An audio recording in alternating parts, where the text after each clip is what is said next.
Le roi Mswati III, souverain d'Eswatini, en Afrique australe. Vous n'avez jamais entendu parler ni de l'un ni de l'autre? Pourtant, Mswati est incroyablement riche. Tellement riche qu'il est le monarque le plus riche d'Afrique. Il possède de nombreuses voitures de sport, des palais, un jet privé, tout le tralala. Et tout cela dans l'une des régions les plus pauvres du monde, où la grande majorité de la population vit dans une pauvreté absolue. Aujourd'hui, nous allons voir d'où vient tout cet argent et quel est le rapport avec Coca-Cola. Who's the boy that asks all the questions, explains the world to you and makes you laugh? Who shows you things you don't know yet? Everyone knows it's Prometheus. That's me. L'Eswatini, un petit pays situé entre l'Afrique du Sud et le Mozambique. Il mesure 120 miles sur 80 miles. Environ 1,2 million de personnes y vivent. Vous connaissez peut-être encore l'Eswatini sous son ancien nom, le Swaziland. Mais en 2018, le roi Mswati III lui-même l'a rebaptisé. Pour simplifier, je l'appellerai simplement Mswati, car honnêtement, combien d'autres Mswati connaissez-vous?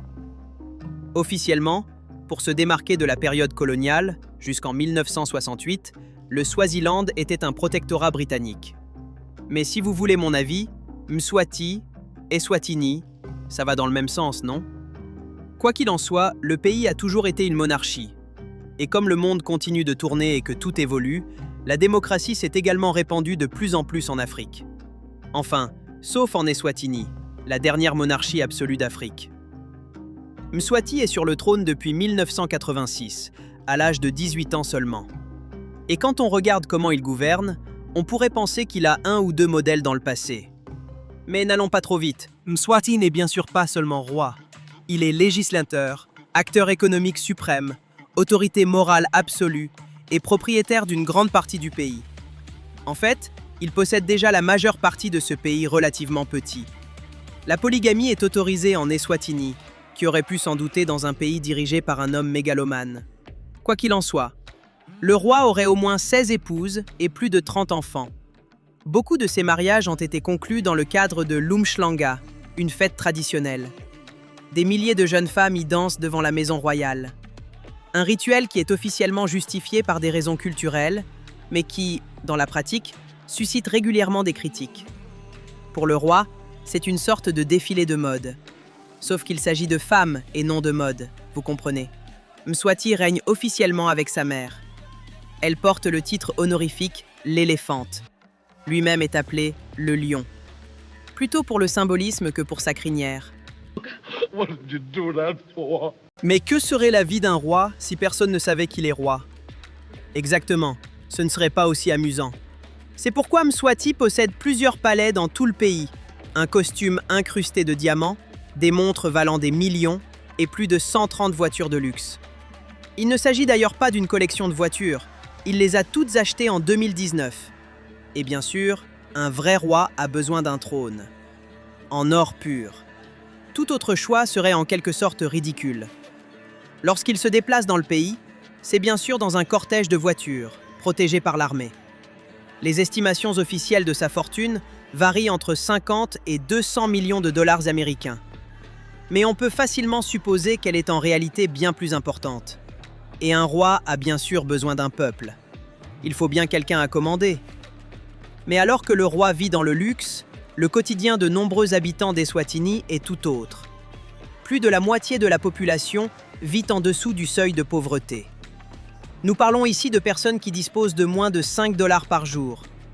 Le taux de chômage des jeunes dépasse les 50%. Mais l'avantage d'être roi, c'est que l'on peut punir ceux qui critiquent le roi. Et puis, les médias vous appartiennent, ce qui aide bien sûr. Dans le classement de la liberté de la presse, l'Eswatini figure tout de même dans le top 100. Cela s'explique peut-être par le fait qu'il n'y a tout simplement pas beaucoup de presse. Fait intéressant. Saviez-vous que la Corée du Nord n'occupe même pas la dernière place en matière de liberté de la presse? Il y a encore de la marge, Kim. Les partis politiques ne sont bien sûr pas autorisés. Lors des élections, on peut voter pour Mswati. Et cela suffit en quelque sorte. Mais d'où vient tout cet argent alors que tout le monde est pauvre et au chômage et que le pays semble avoir la taille de 5 terrains de football? On pense tout de suite au pétrole ou à d'autres matières premières, mais l'Eswatini n'en possède en réalité pas beaucoup. Ce qu'il possède, en revanche, c'est un système économique sophistiqué, basé sur l'exploitation absolue. L'un des éléments centraux est un fonds souverain, créé en 1968 par le roi Sobhuza II, le père de Mswati. Le fonds porte un nom qui signifie « richesse de la nation ». Il sert à investir dans l'intérêt du pays, du moins officiellement. Car en réalité, Mswati contrôle l'économie, et donc aussi ce qui se passe avec le fonds. Le fonds détient des parts dans des entreprises sucrières, des projets de construction, des compagnies d'assurance, mais aussi dans des groupes internationaux. Et enfin, nous arrivons à notre fabricant préféré de boissons sucrées, qui n'a en fait jamais rien fait de discutable dans son histoire. Coca-Cola.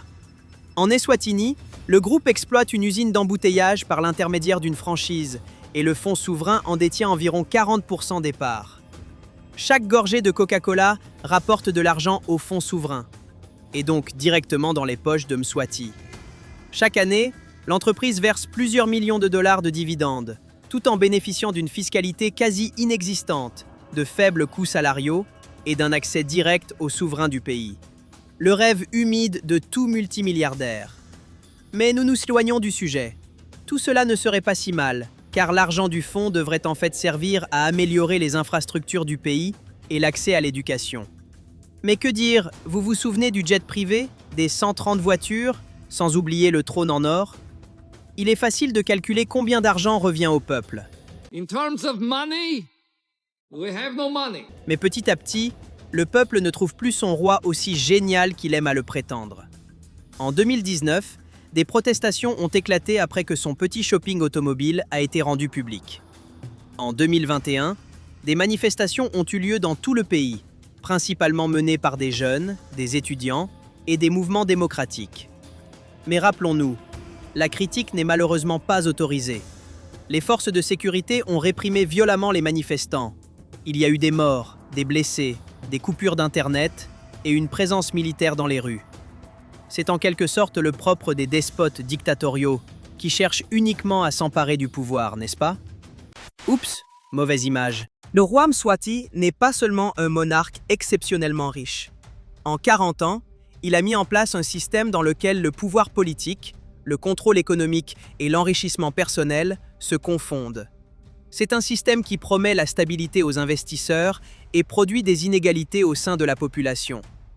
Un système qui attire comme par magie les grandes entreprises, tandis que son propre peuple est de plus en plus exclu. On ne sait pas combien de temps ce modèle tiendra encore. Mais tant que l'argent continuera à couler, Mswati continuera probablement comme avant. Mais maintenant, comme toujours, je suis intéressé par votre avis. Que pensez-vous de Mswati en tant que roi soleil et les entreprises internationales devraient-elles pouvoir investir et profiter impunément d'un tel système d'oppression? N'hésitez pas à me laisser vos commentaires. D'ici là, buvez peut-être seulement de l'eau aujourd'hui. Restez en bonne santé et à bientôt pour la prochaine vidéo. Qui est ce garçon qui pose toutes ces questions, qui t'explique le monde et te fait rire, qui te montre des choses que tu ne connais pas encore? Tout le monde sait que c'est Prométhée.